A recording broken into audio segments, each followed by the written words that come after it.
Hey everybody, it's Prince of Queens. And remember last week how I woke up and got on Gaytriarchy and I was like really tired and I was late? Well, there was a reason for that, and it was because I got drunk. And I used to live stream when I was drunk a lot, but in this case I was just drinking by myself, like listening to music, watching television and stuff.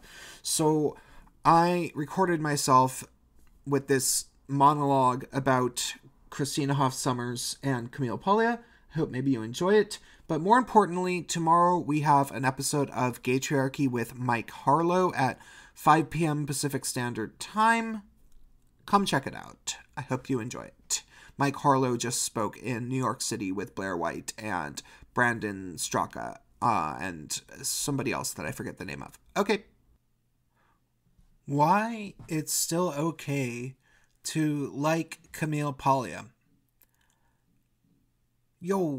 So check this out. Check this out.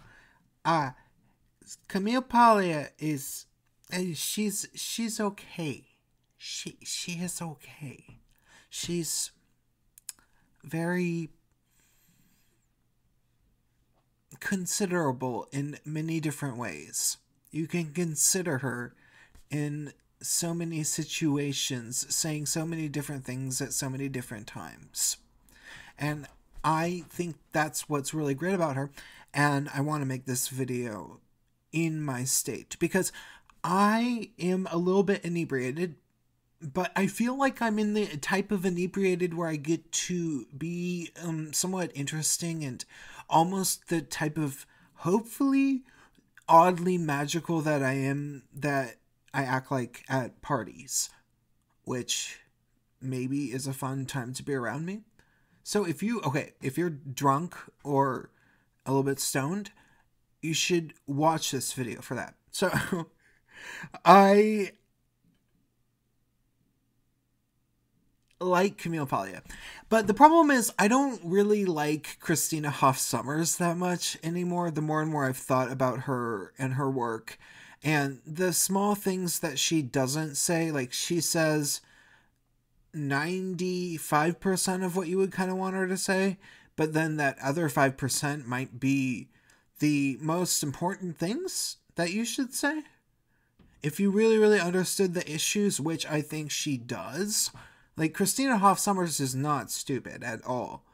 So when you think about what she doesn't say and what she actually knows, if you're an expert at the gender-specific issues of men and boys, in the way that even I am, and I'm not really that much of an expert compared to probably a lot of people, but even when I look at Christina Hoff Sommers, I'm thinking to myself, that was the perfect opportunity to say what you really should say. And what you probably know you really should say, but you don't. Why? And then you trust her a lot less. And that's just how it is with Christina Hoff Sommers, because she doesn't really give any great explanation for why she doesn't like feminism these days. Like, she says when it's gone too far and she admits, oh, it's bad. But she doesn't take it to the next level where you can tell it actually really irritates her personally. But Camille Paglia does. Like, Camille Paglia actually goes there. Like, she takes it all the way. She's committed to this sharing of what she thinks women should really do. Like, she mostly actually rants about women and young women in general. And I don't even know if she says feminists, but I think she might even make it more broad about how young women behave and how she believes it's feminism's overall influence that turns women into whiny little whatever they have been turned to. And I think that the reason is this. I think that Camille Paglia came first and Christina Hoff Sommers ripped off her act a little bit, is what I'm guessing. Because, Christina Hoff Sommers tells that story of traveling to the university to see Camille Paglia give a lecture and being like blown away by it. But I think that the important thing to keep in mind at the time is that Christina Hoff Sommers probably wasn't actually famous, while Camille Paglia was a published author. And so Camille Paglia remembers Christina Hoff Sommers when she was a nobody, which is the time that you would actually end up starting to rip off a lot of intellectual ideas. You know, I don't want to say intellectual property, but the general feeling from a theorist slash from a data analyst or whatever Christina Hoff Sommers is. She maybe went with the theory to apply it to more research done towards intellectual and not intellectual, but statistical data about males and things that could be pointed to about how feminism is wrong. But I think that when Christina Hoff Sommers says that she's a feminist, it's only partially because of the types of reasons that inspire Camille Paglia to say the same things, but more because Christina Hoff Sommers is trying to hear who she probably thinks are the most cutting edge feminists, and Camille Paglia happens to be one of them. But she sounds considerably different, and I think it's because she's probably open to more influences which incite her to be this sort of super rational person. But I don't think that maybe everything that she says is super original. I think that she takes these very standard talking points from the men's rights movement and from, you know, like bizarro people from another dimension like Camille Paglia, and then she presents it into this balanced hodgepodge of all the things that different people are saying, but always is keeping in mind the feminist establishment and what might theoretically only go sort of too far for a brief period of time, and then people would say that they liked her. So like maybe she started releasing videos in 2015, like really a lot, I think. And then if you looked at those videos now, it wouldn't actually be anything super shocking, because culture has actually shifted a lot. Like, people accept that people hate feminists now, but like until 2016, feminists had no idea that everybody hated them so much. They just didn't know. And Christina Hoff Sommers, if you go back at her work, it's always things like it's as if she's trying to not piss off feminists irreconcilably, so she doesn't say these certain things. Like, she doesn't want the mainstream feminist establishment to hate her for all that long. And so now it's actually fairly status quo what Christina Hoff Sommers is saying in a lot of ways. She just points out, you know, statistical problems and, you know, just general victimology and hatred of men, which I think that overall that feminists can sort of mostly admit that those things can be problems. But in 2015, that wasn't true.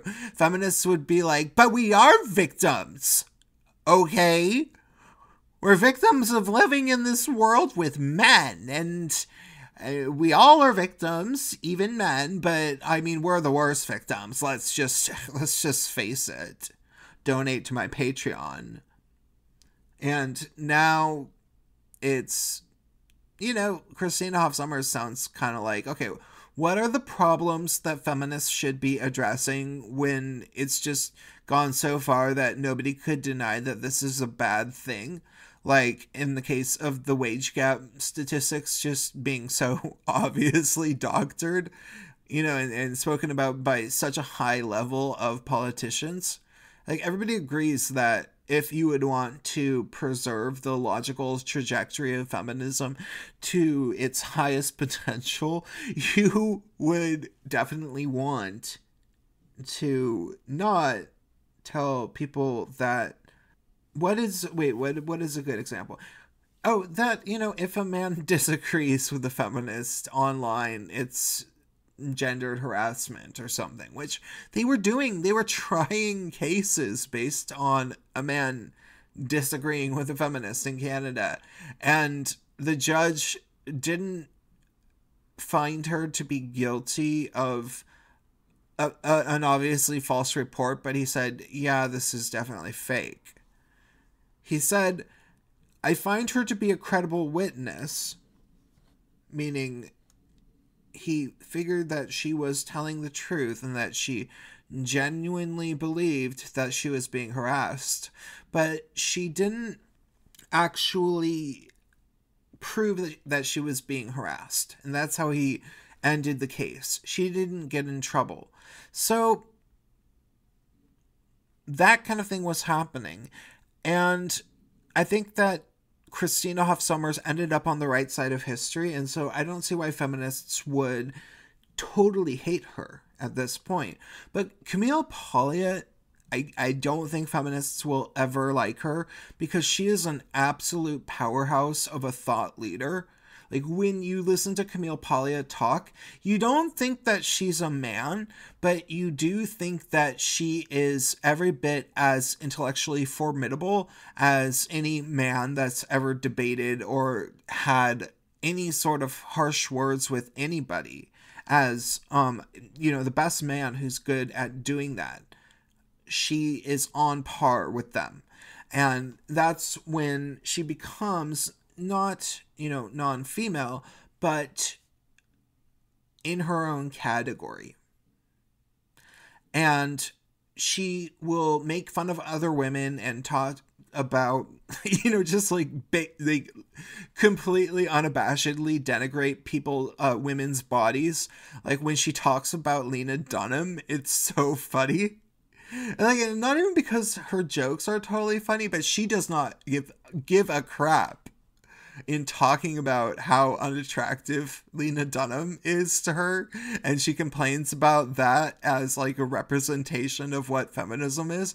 Because here's the thing, I think that Camille Paglia legit and came up with her own definition of feminism at a time when there wasn't actually that many good definitions of feminism, and she became a rock star for doing it. So she legitimately thought that she had maybe helped save feminism after her appearance on the Bill Maher show, which she got really, really high reviews and stuff. Like, people really thought Camille Paglia was cool in the 90s. Obviously, you wouldn't get on the Bill Maher show otherwise. So I think that maybe she really lived in this alternate reality where her version of feminism was the popular narrative, and then everything changed in this decade mainly, and she had to come back from, the somewhat retired public author lifestyle and go back to being public author. And that's what she did again. And she, when she says feminism, it almost doesn't match to any other feminist except for Christina Hoff Sommers. But, if there's such a thing as a dominant, submissive, conversational relationship, if you actually watch that Christina Hoff Sommers interview with Camille Paglia that was on the AEI political channel, Camille Paglia would clearly have been the dominant, and Christina Hoff Sommers was following the flow of what Camille Paglia brought up. And that's a really important distinction to make. So I don't know. I think that maybe Camille Paglia is like almost the quintessential example of everything good that's ever been about people who've called themselves feminists. And then if you learn more about history, there's actually been a fair amount of ignored good women who call themselves feminists, but they get forgotten. And that's maybe why feminism has just grown uglier and uglier and more destructive and worse for women. You know, like, it used to do things that would probably make women sort of more happy, and now it's just maybe hurting women the worst of all, because they turn into such mean people, like, not just unhappy with themselves, but they're mean to other people. And maybe if things had somehow gone Camille Paglia's way, because she did propose this so early on, things would have been a lot better. But, you know, I guess Christina Hoff Sommers is always there, taking her best ideas, probably, and then repackaging them that's ultimately non-offensive. And maybe that's what's going on.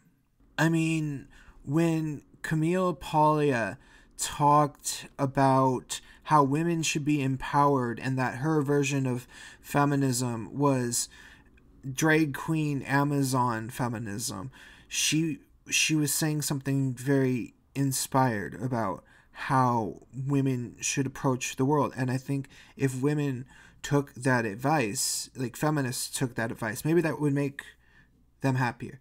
But I think that Christina Hoff Sommers just didn't actually have the same passion and vigor, and just sort of is like this pale imitation. And I think that that's maybe almost a problem. Okay, that's it. Bye.